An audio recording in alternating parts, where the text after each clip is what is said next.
Povestea sună cam așa. Știți afinitatea mea pentru mașinile chele. M-am dus la MG. Bună ziua, vreau și eu un MG HS chel. Desigur, vă dăm unul full. Și uite așa m-am trezit cu unul full. Dar ce mi-au zis cei de la MG este că HS-ul se vinde full. Adică toată lumea vrea cutie automată, vrea să fie dotată, poate un plug-in, dar în principiu HS-urile astea s-au vândut doar în versiuni cu transmisie automată și dotate bine. Semn că lumea are bani. Și mi-am promis că nu mai compar mașina asta cu Duster-ul, pentru că asta se compară cu Bigster-ul. Problema e că m-am uitat la prețuri. Și un Duster full hibrid automat cu tracțiune față, cu toate opțiunile, e 28.800. Asta e benzinară, pentru că plug-in hybrid are 250 de cai. N-ai cum să compar pe aia cu Duster-ul. Asta are 162, Duster 140, chiar dacă asta e benzinară, automată tracțiune față full 27600. Și asta e mult mai mare. N-ai cum. Îmi pare rău că și mașina asta va fi comparată oarecum cu Duster-ul, dar în gama asta de preț Duster-ul este eroul. O să o comparăm evident și cu mașini din clasa sa. O să o comparăm și cu Sportage, și cu Tucson, Hapciu, și cu Tiguan, și cu Mazda CX. O să o comparăm cu mai multe modele din clasa asta. Dar, pleacă de la 23.300 parcă, versiunea de bază, care nici măcar nu e dotată prost. Manuală și 162 de cai. Noi să fim sănătoși. MG. Așa o să zic de acum acolo. Da, grupul de Telegram cu abonații în descriere. Nu uitați de testul de antifonare, este și ăla în descriere. Și dacă vă place contentul, mă ajută foarte mult o abonare, pentru că sunteți mulți care vă uitați la mine și nu sunteți abonați. Mă ajută foarte mult. Drumul spre 100.000 continuă.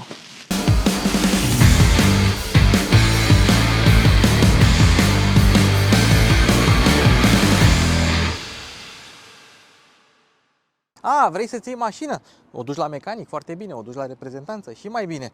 O duci la prietenul tău care se pricepe la mașini, și mai bine. Dar ce se întâmplă dacă mașina e departe, în Germania sau în altă țară? Sau o iei de la licitații? Simplu, încearcă un raport car vertical. Acolo poți afla dacă mașina are kilometri dați înapoi, dacă a avut daune mici sau mari, dacă a fost taxi, dacă a fost inundată sau de America. Din păcate, chiar și cu noul raport car vertical nu poți vedea dacă s-a ascultat manele sau nu în mașină. Dar dacă vrei, ai reducere 20% în descriere sau folosește cod Luci Popa. V-am pupat! Acum hai să răspundem la întrebarea What the fuck is an MG?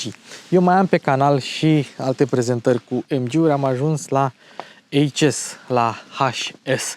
Deci, MG, Morris Garages, o companie britanică ce ce anul acesta împlinește 100 de ani, centenariul, și a ajuns în România. Eu nu zic că este o problemă pentru că dăduse faliment la un moment dat, dar au venit chinezii de la SAIC, Shanghai Automotive Industry Corporation. Apropo, compania se numește SAIC Motor Corporation, deci se numește Shanghai Automotive Industry Corporation, Motor Corporation. Asta e un detaliu foarte interesant și repejor să mai spun o chestie. Mașina se numește MG și scrie HS aici, dar denumirea oficială a mașinii este MG HS, deci marca e MG și modelul este MG HS. Scrie în talon, așa cum Honda E, Mazda 6, Mini Hatch și multe altele. Revenind, deci chinezii de la SAIC au cumpărat atât Rover și MG. MG a rămas Morris Garages, Rover a devenit Rove, R-O-W-E, și uite așa au început să readucă mașini pe piața europeană. Au început cu Marea Britanie, au văzut că au succes. ZS a devenit, care e fratele mai mic al acestei mașini, a devenit cea mai exportată mașină chinezească. HS-ul este un SUV de clasă compactă spre medie, cu dimensiuni de 4,6 m, deci e destul de măricică, în versiune benzină sau plug-in hybrid cu tracțiune față și transmisie manuală, automată sau din nou automată pentru plug-in hybrid. Prețurile încep de la 23.300 până la 27.600 pentru benzină, cu TVA inclus, fără rabla. Plug-in hybrid este disponibil în două versiuni, 37.000 și 39.100 înainte de orice discount rabla, dar plug-in hybrid are 260 de cai, deci e oarecum justificat prețul. Iar acum a venit și la noi în țară. Acesta este faceliftul anului 2023. La noi nu s-a vândut versiunea fără facelift și evident nu se va mai vinde. Cam asta îți oferă MG acum în România. Garanție 7 ani, asistență rutieră 7 ani gratuită oferită de Autonom, prietenii noștri, și verificare anuală gratuită 7 ani. HS-ul a primit 5 stele la testele de siguranță Euro NCAP. Mașina este construită cu oțel de înaltă rezistență, evident oțel chinezesc, și pentru că mulți dintre voi mi-ați spus că am fost plătit de către chinezi ca să prezint mașinile astea, o să fiu cel mai dur cu mașina asta, foarte dur o să fiu cu mașina asta, astfel încât voi să cumpărați Dacia Duster și să nu mai spuneți că sunt plătit de chinezi. Acestea sunt farurile disponibile pe toate versiunile, LED-uri simple, lumini de zi cu LED, fază lungă, fază scurtă, cu reflector, nu cu proiector. N-am avut probleme cu ele, o să mai detaliem despre ele la proba de condus. Sunt niște faruri simple cu reglaj manual de înălțime, iar luminile de zi nu sunt înlocuite de către semnalizări, care sunt aici jos și sunt tot cu LED. Așa arată și LED-urile din oglindă. Așa arată al treilea stop de frână. Avem stopuri full LED. Stopurile astea sunt frânele. Dacă scad eu expunerea puțin, se văd un pic mai bine. Semnalizările sunt destul de subțirele, iar aici avem ceața plus marșarierul. Ceața este doar pe stânga, marșarierul este aici și am impresia că este bec, nu este LED. Dacă îi scad eu expunerea, poate vedem că este bec cu adevărat. Și da, în față nu avem proiectoare de ceață, avem doar stopuri de ceață. Vopseaua metalizată Cosmo Blue, care costă 500 de euro cu TVA dacă o vrei. Două opțiuni ale poți să pui, vopsea și piele. Atât, vopsea și nuanțe de piele, nici măcar piele. Plătești doar culoarea roșie, asta pe care o avem și noi. Vopseaua 0,30 grosime, este cea mai groasă vopsea pe care eu am testat-o de când am dispozitivul ăsta. Cea mai groasă vopsea stock este Cosmo Blue pe mașina asta. Nu sunt bune, bă, domne, nu sunt chinezăriile bune, dă-le naiba, au vopsea prea groasă. Sunt prea grele, consumă mult de la ta vopsea. Și acum revin la cuvintele tovarășului meu care are vopsitorie și mi-a spus în felul următor. Nu contează cât de groasă e vopseaua, contează cum este aplicată și calitatea ei și niciodată nu va mai ieși ca în fabrică, oricât de bine ai revopsi-o după. Încă nu mi-am găsit ruleta și încă nu mi-am luat alta ca să pot să vă arăt aici cât ai garda la sol în bară, ca să nu zgâri bara de borduri. Nu știu, să dau un ghici, un 27, un 28 de centimetri. Mă rog, trebuie să-mi iau o altă ruletă. Însă, atât pentru plug-in hybrid, cât și pentru benzină, MG declară o gardă la sol minimă de 145 mm. Acum, înțeleg această gardă la sol pentru plug-in hybrid, pentru că ai baterie și la multe plug-in hybrid-uri scade garda la sol din cauza bateriei. Însă, nu pare că ar fi 14,5 cm în niciun punct al acestei mașini. M-am uitat pe sub ea, am măsurat-o ochiometric. Nu pare să fie 14,5 cm nicăieri. Acum, fie există o eroare de comunicare pe toate platformele pe care am găsit-o și garda la sol minimă la versiunea pe benzină este mai mare, fie într-adevăr este 14,5 cm într-un anumit punct și ochiometric mie nu-mi dau calculele. Dar mergem pe încredere. 14,5 cm. Spre deosebire de versiunea pre-facelift, MG arată un pic mai agresiv, un pic mai frumos, aș spune eu, chiar dacă i-au mărit grila, i-au mărit și sigla, are și o cameră aici frumoasă. Botul coboară destul de mult pentru un SUV. Evident, grila nu este plină, nu este plină nici aici, avem o emblemă mare, radarul este aici, nu este în emblemă, puteau să facă o șmecherie să o integreze, doar că ar fi costat un pic mai mult, off the shelf.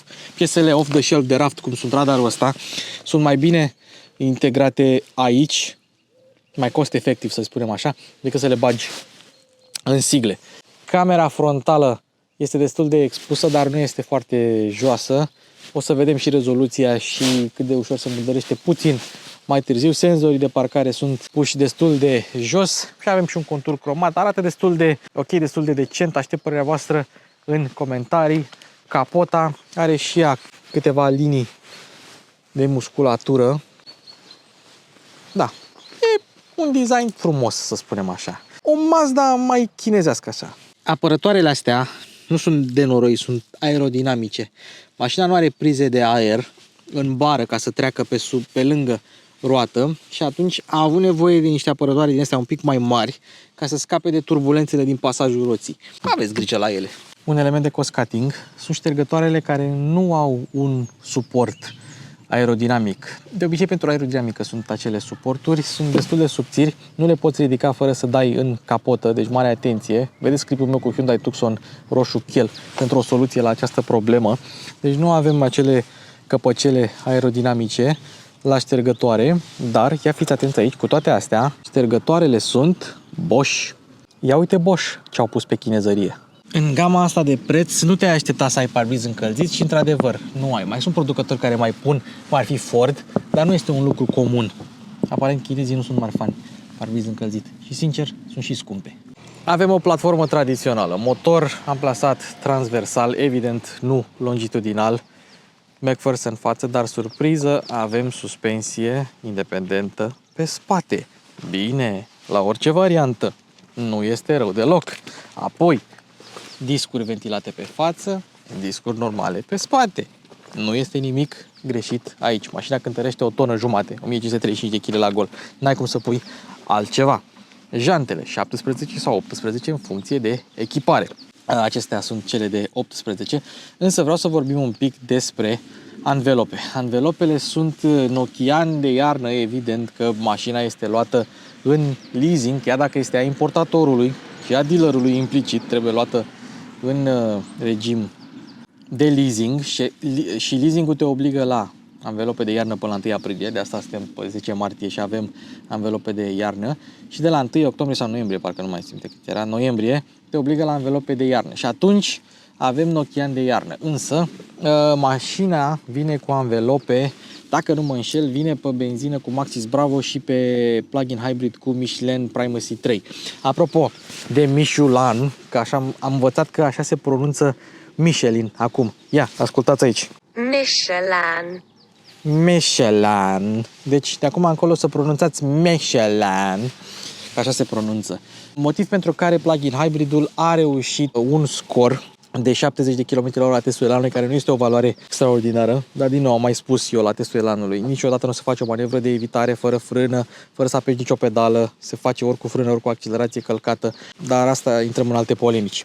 Deci, asta pentru că este destul de grea și și este doar cu tracțiune față. Versiunea pe benzină fiind mai ușoară, cu vreo 200 ceva de kg, sigur ar scoate valori mai bune. Dar să vedem anvelopele alea Maxis Bravo, care este Maxis, o companie chinezească, sunt curios cum se comportă. Cu anvelopele astea de iarnă Nokian s-a comportat exemplar. N-a avut nicio problemă în acest sens. Avem antifonare cu plastic în față. În spate avem pâslă. Încă nu am făcut testul de antifonare, o să vedeți scorul la proba de condus.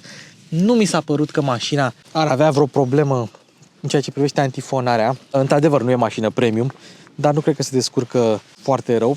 Alt lucru pe care vreau să-l menționez, nu există amortizoare adaptive, nu vă gândiți la șasiu adaptiv, nu vă gândiți la direcție spate, nu vă gândiți la servodirecție variabilă. Avem o servodirecție electrică și amortizoare pasive. O mașină atentă cu bugetul clientului mereu va avea astfel de soluții. În schimb, așa cum vom vedea imediat, avem camere 360 și alte brizuri. Oglinzile în standard vin în culoarea caroseriei cu LED reglabile electric, pliabile electric, încălzite, cu lumină de curtoazie. N-ai camere 360 decât la versiunea de top, dar ia uite ce avem aici, blind spot în standard. Aceasta este cheia, uitați ce frumoasă este.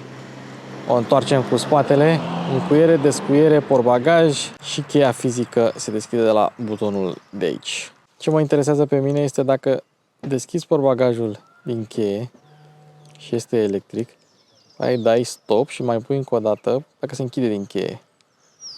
Se închide din cheie. Bine, mă? Bine. Mă așteptam ca la banii ăștia să nu se închide din cheie, dar suntem și noi în 2024. Înainte să trecem la partea de cheie ușă, vreau să menționez un lucru. Dacă ți iei versiunea cu transmisie manuală, ai pilot automat în standard. Dacă ți iei versiunea cu cutie automată, ai pilot automat adaptiv în standard. Diferența dintre dotarea de top manuală și dotarea de top automată e 1350 de euro. Deci pentru 1350 de euro primești cutie automată în plus, pilot automat adaptiv și doar pe versiunea de top, da, exclusiv, primești și haionul, că mi-am adus aminte, primești și haionul acționabil electric. Dacă ți alegi versiunea de top manuală, nu primești haionul acționabil electric. Deci pentru 1350 de euro primești haion, cutie și pilot adaptiv. Nu-i rău. Am închis-o și acum hai să facem o șmecherie. Avem toate geamurile deschise și trapa deschisă. În momentul în care am închis-o, am încuiat mașina, N-are chestia aia de mașină chinezească. Majoritatea mașinilor chinezești, pentru că la ei e aerul foarte poluat, în momentul în care încui mașina, se închide și trapa, se închid și geamurile, tocmai ca să nu intre aerul poluat în mașină. Interesant. Hai să vedem. Dacă se deschid geamurile din cheie, nu se deschid, ok, dar trebuie să se închidă pentru că au acea funcție de lazy lock, așa îi zice. Ha, merge. Și geamurile și trapa, trebuie doar să aștepți mai mult, trebuie să ții apăsat mai mult, așa și la portbagaj. Ce interesant, deci se închide și trapa, ok. Și copertina. Bun, acum hai să facem altceva, să facem reversul medaliei. Și acum așteptăm. Merge, mă. Se deschide și trapa, se deschide și copertina, geamurile spate coboară de tot. E bine, e bine. Bravo. Problema este că n-ai punct intermediar, adică ori da, ori ba. Știi? În momentul în care le-ai activat și iei mâna de pe cheie. Ok, am luat mâna de pe cheie. Ia, protecție, protecție. Și în față și în spate. Bun. Deci astea rămân. Ok, fiți atenți aici schemă. În momentul în care ai activat protecția la geam, trapa se oprește. Ha! Ce chestie. Hai să încercăm din keyless. Din keyless oare s-o închide? Acum am deschis-o. Era încuiată. Hai să încercăm din keyless. Să vedem dacă se închid geamurile din keyless. Care e funcția asta? Embedded. N-are. Keyless-ul este la buton și doar în față. Și în momentul în care intri, mașina asta bipăie. Are ea un motiv pentru care bipăie. Așa sunt asiaticele.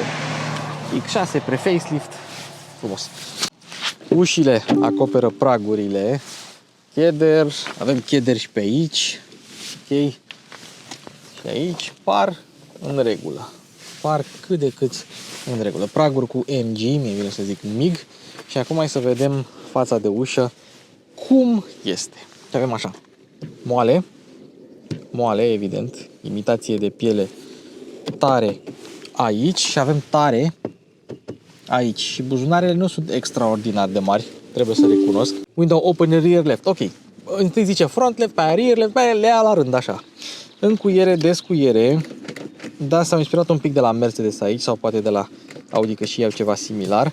Butoanele sunt inspirate oarecum de la Mercedes, dar sunt ok din punct de vedere ergonomic. Avem impuls la toate cele 4 geamuri, ceea ce este ok, și avem un sistem de sonorizare cu 6 boxe, indiferent de versiunea pe care ai alege-o. Sistemul chiar e decent, nu este extraordinar, nu pot să spun că este un benchmark în această clasă, dar cu toate astea e ok. Și încă un lucru, acum îl spun că îl uit mai încolo. Vedeți gura asta de ventilație care zici că e luată de la Audi R8, Audi TT și mai departe. În momentul în care mergi cu mașina, ea se reflectă în oglindă. Detaliu pe care nu prea l-am mai văzut la alte mașini, doar am zis să menționez acest lucru acum. Să ziceți că nu critic eu mașinile chinezești.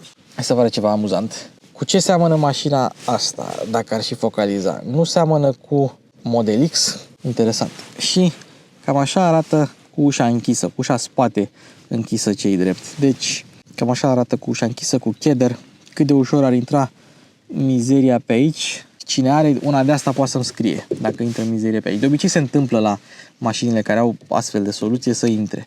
Trapa panoramică o primește în standard la versiunea de echipare superioară exclusiv, indiferent dacă alegi transmisia manuală sau cea automată. Ai o deschidere destul de largă, intră destul de multă lumină, ai și un paravânt aici, un deflector de vânt de fapt. Acum suntem în spate, avem aceleași praguri cu MG, materiale e moale în spate, ești nebun la cap.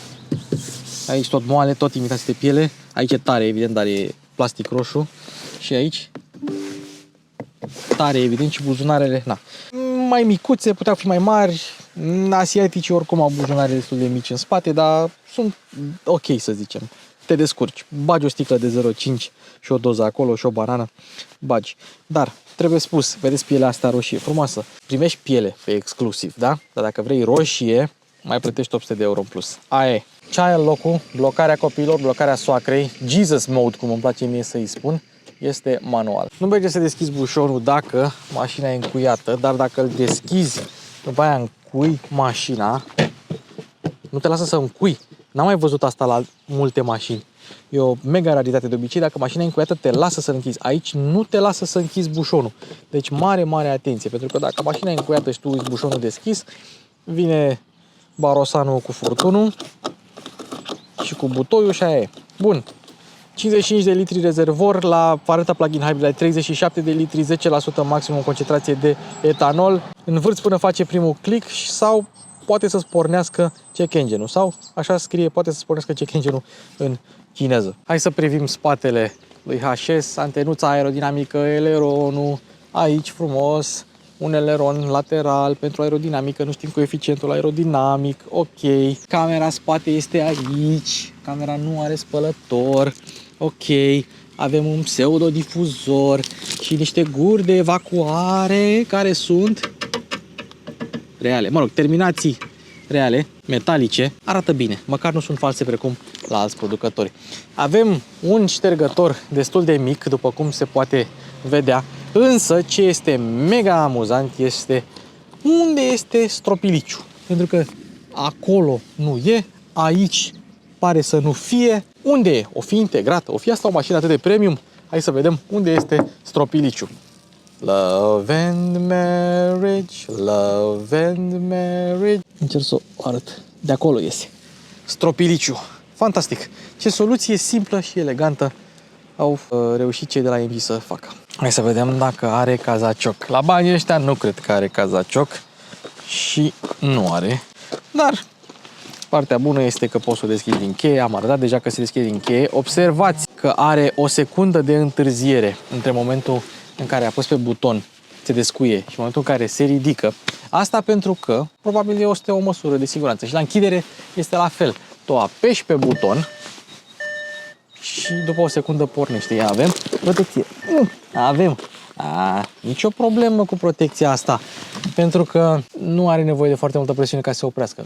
Butonul ăsta doar închide, cel de acolo doar deschide. Sunt curios ce se întâmplă dacă tragi de... Aha, nu are funcția aia să preia motorașul toată comanda. Atunci apeși odată și ea s-a închis. Cam așa arată mocheta de la interior. Mochetă până aici. Not bad. Nu e un lucru rău. Avem una bucată copertină. Nicio problemă. Copertina evident se poate scoate de acolo. Un volum de 463 de litri. Nu este cel mai mare volum din această clasă, dar mocheta e ok.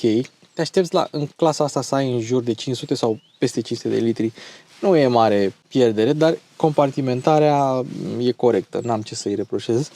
Mai ai un buzuner acolo, un loc pentru triunghi și ce scrie? Scrie SAIC motor și aici probabil este o mașină chinezească. Marginea de încărcare este plană, deci ușor să introduci obiecte voluminoase. Aici, ia uitați ce avem.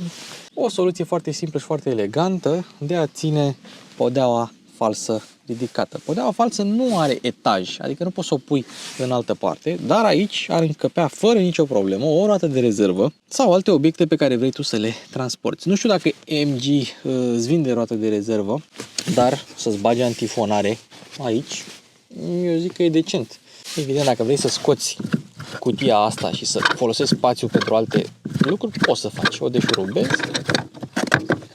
și pleci cu ea. Rabatezi bancheta, ai podea plană. De aici rabatezi bancheta, ok? Dar țineți minte un lucru.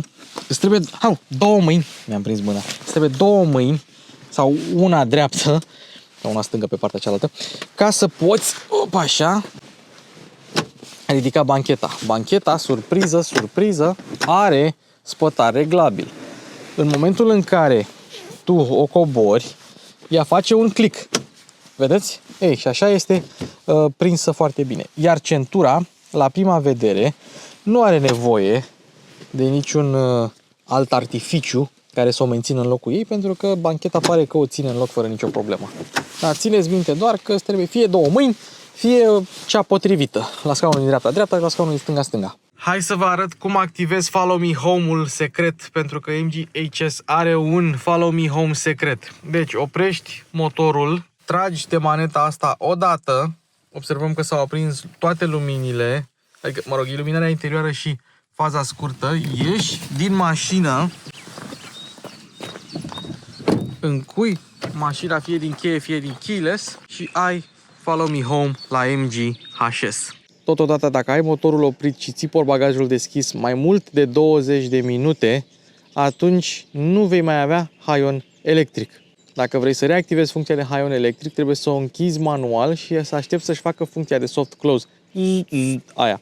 După aceea, haionul revine la funcția sa de deschidere electrică. De ce e utilă această funcție? Atunci când ai lucruri voluminoase de cărat și vrei să închizi portbagajul până în punctul în care ai acel obiect. Să spunem, nu știu, ceva foarte lung care iese din portbagaj și vrei să închizi portbagajul, dar atunci când lovește haionul electric în acel obiect să nu revină. Și atunci dezactivezi funcția asta de haion electric, o dai manual până aici, te miști de la hipermarket sau de la magazinul de bricolaj până acasă sau ce treabă ai tu și în momentul în care ai descărcat mașina, închizi mașina manual, se activează funcția de soft close și apoi ai din nou haion electric. Cam așa arată capota, vine cu antifonare, vine cu amortizoare la banii ăștia, ceea ce este de apreciat. Ce observăm sub capotă? Destul de mult spațiu, destul de mult loc de manevră, destul de mult loc să lucrezi la mașină dacă este nevoie. Apropo, cei de la MG au depozit de piese în Ungaria, deci dacă ai nevoie de vreo piesă anume, ea va veni din Ungaria, deci va veni destul de repede. Baterie Varta SAIC, deci Varta făcută în China cu colaborarea celor de la SAIC și avem două motorizări în România, 1.5 benzină și 1.5 benzină plug-in hybrid. Motorul de bază în sine este același, este motorul de General Motors, este motorul 1.5 turbo benzină pe care l-am văzut în varianta de 165 de cai putere, cred că avea și varianta de 140 de cai putere, pe Opel Insignia. Face parte din familia Small Gasoline Engine a celor de la General Motors. Asta este versiunea LFV, fix aia care s-a pus pe Opel Insignia, identic, identic, identic. Ce înseamnă asta? Înseamnă aluminiu, înseamnă două axe, înseamnă distribuție variabilă, înseamnă turbo și înseamnă distribuție pe lanț. Asta înseamnă.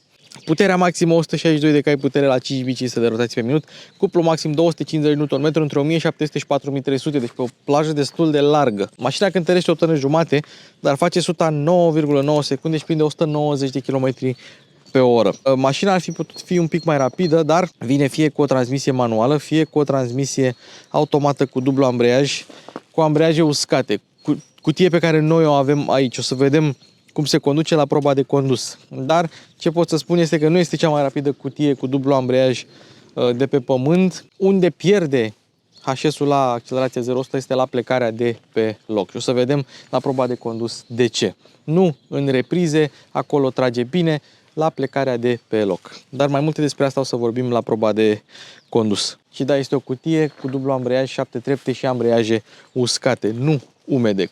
Versiunea plug-in hybrid are o transmisie cu 10 trepte, 6 pentru benzină, 4 pentru motorul electric. O să-l avem și pe acela la test în curând. Ce probleme s-au raportat pe acest motor pe Opel Insignia sau pe alte modele care au avut și care au în continuare acest motor, adică Buick-uri, Chevrolet-uri, chestii de genul ăsta. Păi, consum mic de ulei, mici probleme cu turbinele și cazuri izolate de probleme cu lanțurile de distribuție. Iar la AMG, în ceea ce privește transmisia asta cu dublu ambreiaj, unii spun că e lentă, alții spun că te bruschează un pic, adică nu e cea mai fluidă transmisie. Asta o să vedem la proba de condus. MG HS este de pe piață de ceva timp, a primit două facelift-uri, acesta este al doilea facelift și ce trebuie să știți este că la versiunile pre-facelift au mai fost raportate niște probleme de electrică și electronică, senzori, calculatoare, chestii de genul ăsta. Dar mașina are 7 ani garanție, este și versiunea facelift, deci ar fi trebuit să mai remedieze din aceste mici chichițe, dar na, îți iei Mercedes și se strică în prima 1000 de kilometri. Ce pretenții să ai de la o chinezărie? Acestea sunt scaunele la versiunea de top. Scaunele în principiu sunt aceleași, diferă doar reglajul electric. Avem reglaj electric aici, dar avem reglaj lombar manual, ceva ce mai rar vezi. Scaunele sunt destul de ok, destul de confortabile. Avem și un pic de capitonaj aici ca să nu se lovească de scaun centura. E un lucru gândit destul de ok. Avem Alcantara, sau mă rog, o microfibră aici destul de interesantă.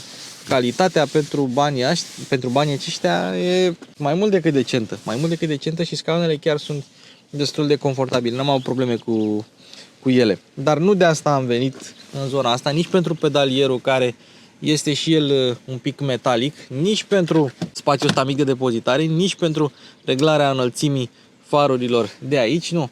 Am venit pentru aceste două butoane. Observăm manetele astea, se simt destul de bine, n-am nicio problemă cu ele, dar avem două butoane albastre și interesant este că mașina asta se asortează albastru cu roșu, cu albastru, niște butoane destul de interesante. Bun, deci avem maneta asta de Lane Assist, de aici activez sau dezactivez Lane Assist-ul, o soluție atât de simplă și atât de utilă, nota 10 pentru ergonomie. Aici avem pilotul automat și acum există mai multe tipuri de pilot. Așa, mașina este în poziția neutră, adică nu este activat pilotul. Așa, activezi pilotul automat. De aici setezi distanța, de aici setezi viteza și după aceea crești viteza și scazi viteza și probabil vă gândiți, bă, dar am mai văzut și la Mercedes și la alții așa, adică nu e ceva nou, nu. Dar dacă vrei să activezi și menținerea de bandă, dar nu ăsta. Nu ăsta, mă refer la lane centering, să țină banda singură, să vireze singură, trebuie să faci așa, de 2 ori. Dacă nu faci așa, nu se activează lane centering-ul și tu vei crede că ai pilot automat adaptiv fără menținere sau lane centering, deși mașina spune că are așa ceva, se numește Traffic Jam Assist în broșura de la MG. Deci ai așa ceva. Și mai e un detaliu interesant, dacă mergi pe pilot automat adaptiv în trafic, bară la bară, la semafor nu se activează start-stop-ul. Dacă mergi pe pilot automat și la plecarea de pe loc trebuie să accelerezi tu, adică bine, poți să-i dai tu resume, da? Îi dai o dată așa și mașina pleacă de pe loc, îi dai resume când pleacă mașina din față, însă mașina în sine pleacă destul de lent de pe loc și s-ar putea să fie mai indicat să accelerezi tu cu pedala de accelerație decât să-i dai resume de aici, pentru că pleacă destul de greu de pe loc. Dar am vrut să punctez chestia asta înainte să intrăm la interior. Volanul este de inspirație Golf 6 sau Volkswagen din generația aia, butoanele chiar seamănă cu acelea, ai și buton de SRC, de sărac, de search, glumesc. Și un buton personalizabil despre care vom vorbi un pic mai târziu la sistemul de infotainment. Fiind o mașină oarecum de buget chinezească, volanul în sine este destul de tare. Asta am mai văzut la toate mașinile chinezești care costă sub 40.000 de euro. Au volanul ăsta un pic tare, dar piele perforată, cusături contrastante, un pic de piano black, un pic de imitație de metal. Nu e rău deloc pentru banii ăștia. Reglaj pe adâncime, pe înălțime, reglaje destul de măricele, evident trebuie fixat de aici. E ok. În general este ok, este subțire și cu decupaje. Sunt multe mașini care nu au volan atât de ergonomic. Foarte multe. Hai să vedem materialele. Moale aici, moale aici, moale aici, și mai moale aici, și mai moale aici. La fel de moale aici. Evident nu poate fi moale peste tot. Și e tare în zonele astea. Aici, în zona asta, evident că e tare, nu poate să fie moale la banii ăștia. Și cotieră moale. Plafonul și el pare destul de solid, dar moale, nu e... Are ceva burete în el. Nu e de la tare, cum găsim la Daci sau alte chestii, dar e interesant. Deci s-au chinuit un pic și la material. Evident că în zonele astea de jos, da, avem material tare. Și la torpedou la fel. Tare, dar pe total materialul este ok. Volanul e și el tare. Aici nu o să dăm, evident, că avem imitație de aluminiu polișat. Aici avem piano black, nu o să dăm. Aici materialul ăsta e cauciucat. Da, deci nu e tare. Aici tot tare. Da. Astea sunt materialele la MG. Spațiile de depozitare le-ați văzut pe cele din uși. Ați văzut și buzunarelul ăsta. Hai să vedem în zona asta. Avem doar USB-uri, adică nu poți să spui și un telefon. USB-uri și 12 volți. Dar nu ai neapărat un spațiu de depozitare încât să-ți încape un telefon. Chiar nu-ți încape, oricât de mic ar fi el. Apoi avem un loc pentru un telefon probabil și 2 suporturi de pahare plus senzorul de cheie în cazul în care îți moare bateria la cheie, să poată fi recunoscută de către mașină. Și avem aici 2 suporturi de pahare și un despărțitor, însă despărțitorul are 3 trepte, ceea ce înseamnă că poți să pui așa, să ai 2 suporturi de pahare identice, unul mic și unul mare, cel mic în față, sau invers, unul mic, unul mare, cel mare în față. Simplu ca bună ziua. Cotiera nu o fi ea cea mai mare, nu o fi ea capitonată, dar motivul pentru care nu este capitonată este pentru că este ventilată. Vedeți? Pe aici intră aerul și așa îl oprești. Iar aerul care intră este cel de la climatizare. Deci dacă vrei să-ți răcești doza, bagi aer rece. Dacă vrei să-ți încălzești cafeaua sau alte chestii, bagi aer cald. Și mai avem torpedoul care este amortizat, iluminat, dar necapitonat. 2 din 3. Nu-i rău. Nu-i rău. Vreau să vorbim un pic despre trapă, pentru că dacă vrei să lași un pic de aer proaspăt și nu vrei să deschizi copertina, faci așa. Se deschide copertina foarte puțin și totodată se deschide și trapa, fără să se deschidă de tot, ca să lase un pic de aer proaspăt. Asta e un mic easter egg, un mic secret la MG HS. Evident, dacă vrei, după aceea fie poți să închizi sau poți să deschizi plafonul panoramic cu totul. Mașina vine cu 6 airbag-uri, 2 laterale, 2 cortină care sunt din față până în spate, nu există cortină față, cortină spate, 2 laterale, observăm, airbag-ul iese din scaun.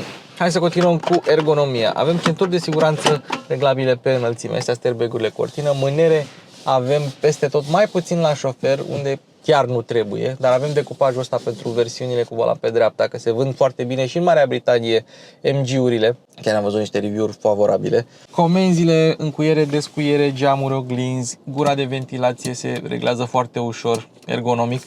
Aici avem un unghi mort destul de măricel, pentru că avem blind spot-ul aici, oglinda e montată la îmbinare, nu e montată pe ușă.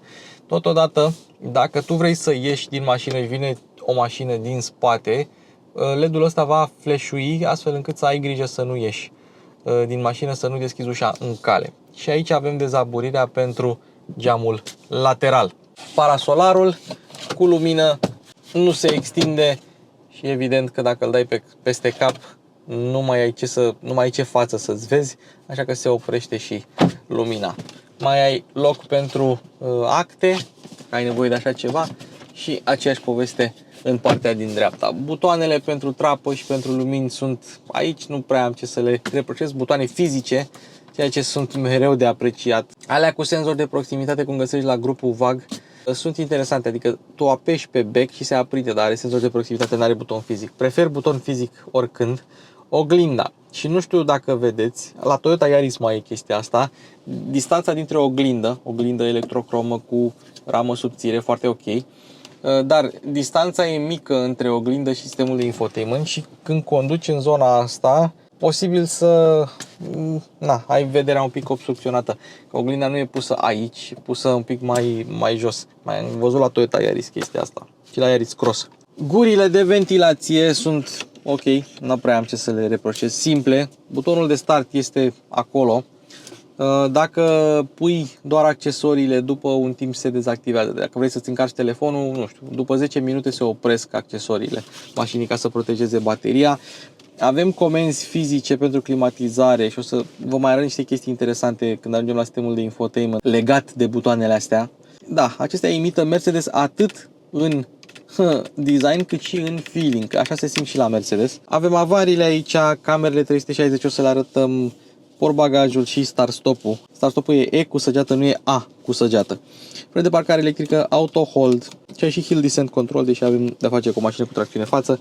Avem unlock, park, schimbătorul de viteze este simplu, dar nu avem padele și nici mod manual la cutie. Vorbeam eu cu câțiva dintre voi prin comentarii și spuneați că nu există mașină care să nu aibă mod manual. Uite, acesta este tabloul de bord digital cu benzina în stânga, temperatura în dreapta și multe informații cum ar fi range, temperatură, ceas, kilometri, viteză în stânga, doar că e din 30 în 30 de km, turometru în dreapta. Motorul nu are, sau nu avem linie roșie, dar motorul se trează până la 6500 de rotații pe minut. Avem cruise-ul. Ce mă enervează este că atunci când, nu știu, pornesc tempomatul, îmi iese din meniul de consum și se duce în meniul de cruise și atunci trebuie să mă duc eu înapoi în meniul de consum. Avem câteva setări, aici avem câteva informații, cum ar fi presiunea. Am lăsat-o intenționat că vreau să vă arăt și cum arată cu presiunea. Consumul este 8.1 acum, dar mașina a stat o oră și ceva cu motorul pornit. Consumul real este undeva la 7,5 cu viteză medie 39, dar stând pe loc atâta timp, a scăzut viteza medie și a crescut consumul. Deci consumul real cam 7,5, consumă cam 8 pe autostradă, cam 9 în București și consumă cam 6 în afară, așa, la mers Cileanu. Deci cam astea sunt consumurile mașinii. Observăm și presiunea în anvelope. Am lăsat-o intenționat, o să mă duc să o fac imediat, dar am vrut să vă arăt cum se vede când ai presiunea scăzută. Consumul de astăzi, am stat foarte mult cu motorul pornit, voltajul bateriei și restul informațiilor. Deci ai cam tot ce trebuie, nu ai consum instant, ce-i drept, și spre deosebire de ZDS, ai și termometru exterior, la ZDS nu aveai. Și apropo, cotiera este extensibilă. Începem partea de sistem de infotainment cu climatizarea. Și știu că avem Apple CarPlay aici, Apple CarPlay cu fir, dar vreau să vă spun o chestie. Cum intri în meniul de climatizare? Păi vrei să setezi clima, da? Te duci aici, ok, o oprești, o pornești, setezi temperatura, setezi ventilația. Nu poți să selectezi ventilatorul de la comandă fizică. Ăsta e doar meniul de climatizare. Poți să selectezi doar volumul. Deci temperatura și ventilația le selectezi din ecran, la fel și unde să se ducă aerul, la fel și scaunele încălzite. Scaunele încălzite care au o singură treaptă, care după un timp se dezactivează. Deci tu ești în CarPlay și ai scaunele încălzite care se dezactivează. Și tu simți abia după ce ți s-a răcit fundul că s-a dezactivat scaunele încălzite. Atunci trebuie să intri iar în meniu și să activezi scaunele încălzite sau nu. Totodată, mai este meniul de Home. La meniul de Home ai un widget și atunci poți să pornești sau să oprești climatizarea dacă vrei. După aia poți să intri în meniul climatizării. Însă, eu o să vă arăt un mic secret. Dacă ți-ai apăsat pe butonul de climatizare, se dezactivează ventilatorul, se oprește climatizarea cu totul, dar rămân scaunele încălzite. Dacă ți-ai apăsat din nou, repornește climatizarea. Dacă ești în orice alt meniu și ți-ai apăsat, inclusiv în Apple CarPlay, intrăm în CarPlay și ți-ai apăsat, pornește climatizarea. Ăsta este unul din aceste secrete. Vă mai zic un secret. Aici avem butoanele de volum, dar dacă vrei să treci pe mute sau să oprești ecranul, ți-ai apăsat pe butonul de Home și se oprește ecranul cu totul, se dă și pe mute. Și îmi place că avem 03 lună, 11 ziua, luni. 03 lună, adică martie, 11 ziua, adică luni, 7:51 dimineața. Dacă vrei să ieși, evident apeși pe Home.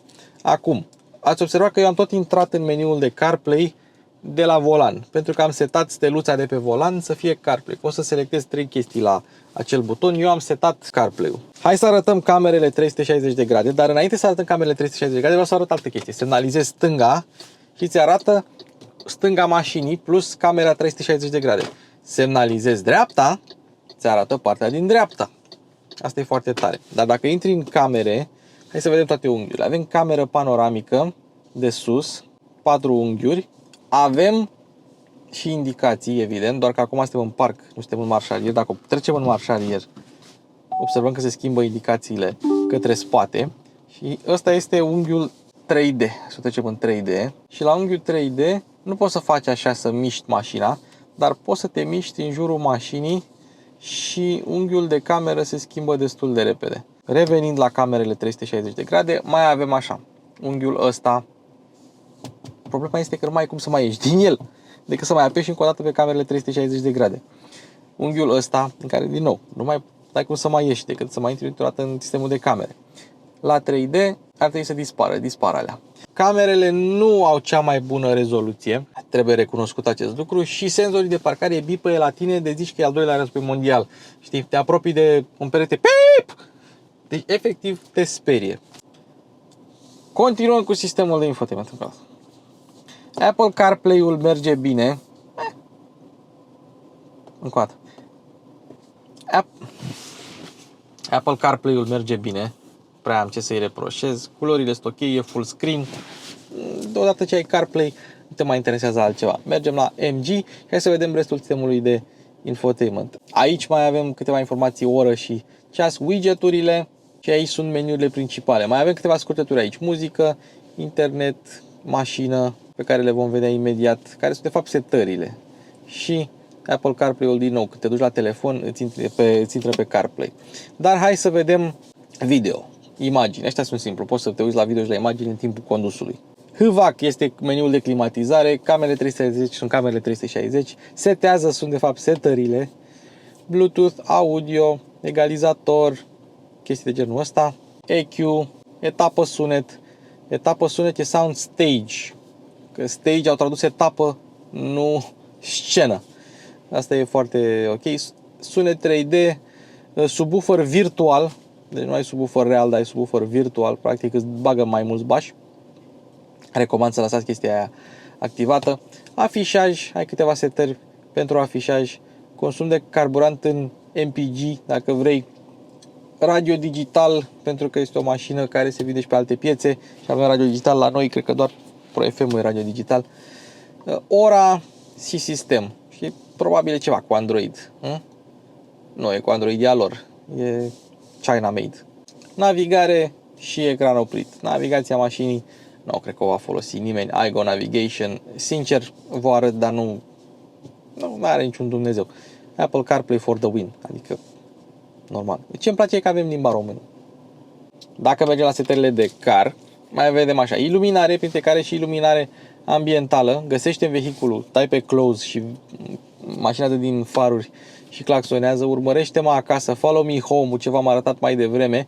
Fază lungă automată, lumină ambientală. Faza lungă automată e destul de rapidă, adică dacă simte ea că are distanță, imediat dă fază lungă, imediat își dă seama că are mașină în față și se oprește.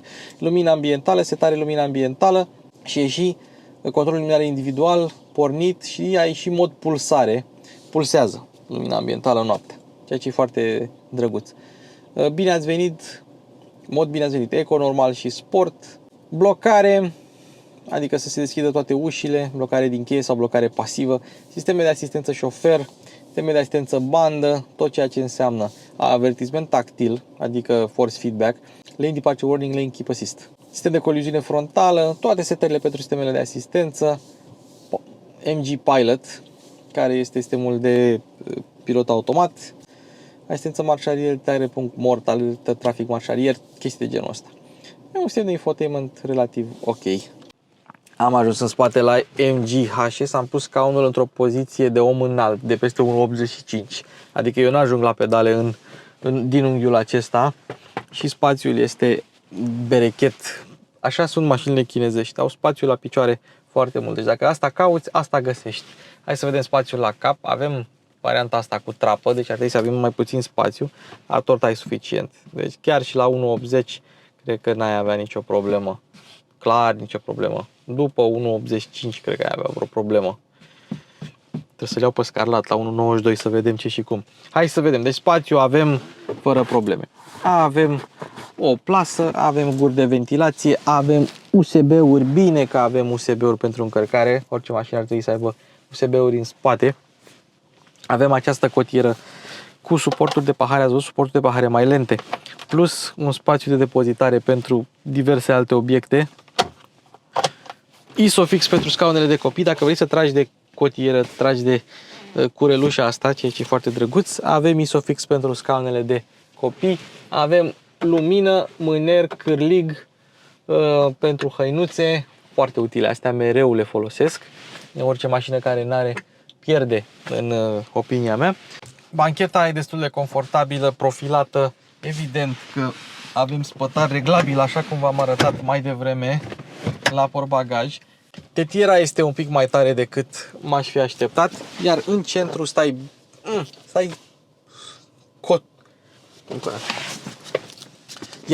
stai cocoțat. Cotiera e destul de rigidă, nu stai la fel de confortabil precum în stânga și în dreapta, dar aici chiar stai bine. Ai și loc, am eu loc să mă întind. Deci cu mine la volan, chiar și cineva de 1,90 n-ar avea nicio problemă să stea întins.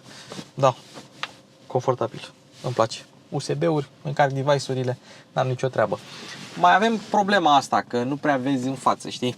Ai loc pentru o scrisoare, un letterbox din ăsta, dar per total interiorul lui HS arată bine și e foarte important, este aerisit dacă deschizi trapa. Un lucru enervant la sistemul de infotainment este că dacă ai CarPlay conectat, dacă n-ai CarPlay conectat, dacă lași mașina pe mut, dacă nu o lași pe mut, mereu pornește pe radio nu pe ce muzică ai tu, mereu pornește pe radio și mereu pornește la un volum tare și te enervează, că nu vrei să o auzi pe Delia, da, vrei să-ți asculti podcasturile tale sau chestiile tale sau să fie pe mut, da, și mereu pornește pe radio și pe volum tare. Bun, hai să vedem cum se conduce MG-ul. Ia să vedem cum pleacă de pe loc. A întâia, a doua o simți ca schimbare de treaptă. În rest, schimbă destul de lin. Dar spuneam eu mai devreme că e destul de lentă, sau mă rog, nu destul de lentă. Dezavantajul unei astfel de mașini este plecarea de pe loc. Hai să trecem pe sport și hai să plecăm. Ia ceva până să plece, cam așa se aude motorul. Devine destul de vocal. Gata. Devine destul de vocal atunci când o accelerezi, dar dacă o ții pe drive și o lași să-și facă treaba, mașina va sta undeva la 1500-1600, imediat sub cuplu maxim. Va fi destul de liniștită, destul de comodă, să-i spunem așa. Nu dorește să epateze. Hai să vedem repede poziția la volan. Înaltă, linia parbrizului joasă, linia geamului relativ ok, vizibilitatea în oglinzi este bună, oglinda așa asta e mare, în spate ai montantul C care e așa și așa, nu e nici prea nici foarte. Aici, aș putea spune și acolo, aș putea spune că sunt zonele unde vizibilitatea are un pic de suferit, pentru că ai oglinda pe de o parte, blind spot-ul pe de altă parte și montantul destul de gros pe cealaltă parte, pentru că avem ventilație în montant. Astea ar fi singurele mici dezavantaje în ceea ce privește vizibilitatea. Poziția la volan e înaltă, scaunele sunt confortabile, n-am avut nicio problemă din punctul ăsta de vedere. Poate mi-ar fi plăcut ca volanul să vină un pic mai spre mine, adică așa, eu nu pot să conduc așa, dar așa e relativ ok, un pic mai spre mine, 2 mm dacă venea volanul mai spre mine era și mai ok, dar e relativ ok și așa. Deci n-am avut mari probleme. E destul de ușor de mers cu ea prin oraș, ușor de utilizat. N-am avut probleme de genul ăsta. Hai să-i facem un kickdown, da? Ia să vedem. 2000, de fapt 1900 de ture, talpă. Și n-ai pedală de kickdown. Schimbă câteva trepte, da, n-ai pedală de kickdown. Cu toate astea, ca să anulezi limitatorul de viteză, dacă mergi pe limitatorul de viteză, tot trebuie să-i dai talpă, chiar dacă n-ai pedală de kickdown. E interesant. Bun. Cred că așa e pe kickdown și ea trage, adică și dacă accelerezi, uite, din cuplu, a schimbat o treaptă, te duci așa din cuplu, a mai retrogradat o treaptă, deci nu te lasă să te chinui, accelerează. Doar că nu, adică poate, se duce, doar că devine vocală după 4000 de ture și atunci se pare că motorul e un pic chinuit, dar nu e chinuit, e doar greu antifonat la viteza asta. E vocal el, motorul în sine. Motor de Opel Insignia. Oricum, la banii ăștia e ok.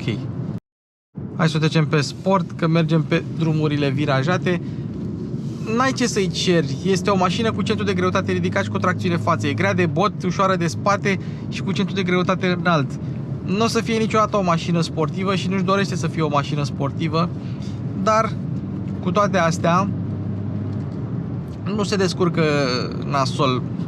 Unul din motive ar fi că nu e grea și atunci frânează bine și intră în viraje bine.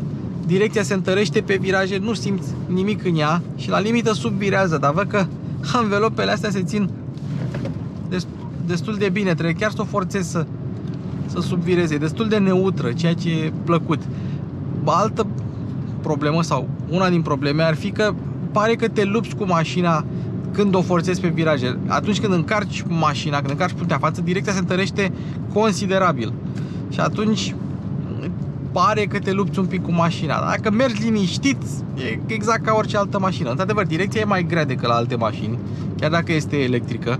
E un pic mai grea decât la alte mașini. Iar suspensia e cu bune și cu rele. Cu bune, în sensul că e relativ moale, relativ confortabilă, mai ales pe drumuri cariate. Nu e nici foarte zgomotoasă. Doar pe anumite denivelări scurte mai simți mai sentimentul ăla că ajunge la capătul cursei. Da, uite. Na. Bă, nu subvirează, dracu ea să fie, nu vrea. Nu se simțeau chinuite anvelopele. Bine, sunt și bune. De ce să... Nu-i dăm cezarului ce e al cezarului. Sunt și anvelopele bune. Da, uite, o trecem pe sport, intrăm într-un viraj și mașina stă lipită și neutră pe trasă. Îți taie din putere, ESP-ul nu este permisiv, îți taie puterea imediat, dar, uite, pe aia la ieșirea din viraj te lasă. E o mașină cu un comportament sigur din acest punct de vedere, adică îți taie puterea imediat, nu te lasă neapărat să te distrezi, știe că are niște limitări de ordin tehnic și de ordin, să-i spunem așa, fizic, de ordin gravitațional, că nu poți să bazi legile fizicii și atunci toate dădacele ăștia electronice sunt mereu în alertă. Ulelei, ulelei, ulelei, imediat să nu murim. Hai să vedem pe dâmburi, că sunt curios. Deci dacă mergi pe șine de tramvai, păi știți voi drumurile astea proaste din București, Doamna Ghica, Giulești și așa mai departe. Uite, foarte silențios trece peste dâmburi. De fapt, hai să facem altă chestie. Na, pe pietriș. E foarte ok. Și testul ăsta cu pietriș o să revină pe canalul Mașini cu Luci Popa, ca să vedeți. Deci e impresionant. Ok, nu e ea mașina aia dinamică, sportivă și așa mai departe, dar nici nu trebuie. Dacă vrei să mergi liniștit cu ea, mai treabă. Adică e neutră, dar că nu ți inspiră nimic, știi? Nu-ți face inima să pulseze. În general îi place să meargă pe cuplu. Să o țină sub 2000, ia să vedem la cât schimbă. Ia să vedem, 2000, la 2000 a schimbat. Deci îi place să meargă între 1600 și 2000, să fie silențioasă. Nu îi place să uruie așa. Sunt curios cum schimba Insignia, care avea convertizor pe motorul ăsta. Chiar sunt curios. Pedala de frână e moale, destul de moale, dar răspunde bine și, într-adevăr, se întărește pe măsură ce accelerezi. E ok. De la 110-120 încolo, mașina începe să devină un pic zgomotoasă, dar na, prețul, bugetul, la 27.600, trapă, piele, camere 360, 5 stele la Euro NCAP, blind spot, pilot adaptiv, climă, USB-uri, Apple CarPlay, haion electric, spațiu la picioare din belșug. Ok, portbagajul poate puteau să-l ducă în 500 de litri, dar nu sunt chinezii cu portbagajul. Probabil că ei sunt mici și au bagaje mici și ei nu cară sau nu se duc în vacanțe cu mașina, se duc cu avionul. Deși au autostrăzi, îi fac 10.000 de km de autostradă pe an, ceea ce e impresionant. Bă, e decentă mașina, e decentă. Ar fi putut să consume mai puțin, poate cu 1 litru, dar na, un Sportage similar consumă cam cu 1 litru mai puțin. Pe testate, că l-am condus. Astea ar fi avantajele și dezavantajele. Bun, hai să punem pilotul. I-am dat un 75 lejer. Ia să vedem, așa l-am dezactivat și așa l-am activat. Și acum ia să vedem. Please hold the steering wheel. Ia să vedem. Evident că e rezistiv, nu e capacitiv. Eu țin volanul și îmi zice că nu-l țin. Și volanul din ecran, uite așa bipăie și la senzorii de parcare. Bipăie doia dracu, așa. Și acum hai să vedem ce se întâmplă dacă nu ții mâinile pe volan. E un pic cam agitat pilotul, mai ales la viraje, dar în rest cu accelerație și cu frâna se descurcă bine și cu distanța față de mașina din față. Doar cu direcția e un pic. Hai mă, hai, ce faci? Ia, ce faci? Ce se întâmplă? Te dezactivezi sau nu? N-ai cum, deci dacă adormi, n-ai cum să nu te... MG Pilot System Quit. Mi s-a oprit. Și rămâne pilotul. Ha, pilotul rămâne! Și dacă fac așa, să-l activez din nou. Ia, set. Nu, trebuie să iei tu controlul. Interesant.